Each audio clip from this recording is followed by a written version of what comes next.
சின்ன முருகைய சிங்கார முருகைய சின்ன சின்ன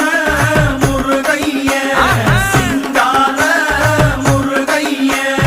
கொஞ்சி கொஞ்சி தமிழ் பேசும் செந்தில் வடிவேலனவ கொஞ்சி கொஞ்சி தமிழ் பேசும் செந்தில் வடிவேலனவ சின்ன சின்ன முருகைய சிங்கார முருகைய கொஞ்சி கொஞ்சி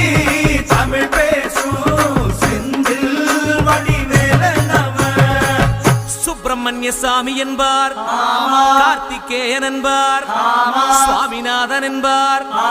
முக அமுதன் என்பார், பாலசுப்பிரமணியன் என்பார், கருணாகரன் என்பார், கதிர்காம கந்தன் என்பார், கதிர்வேல சுவாமி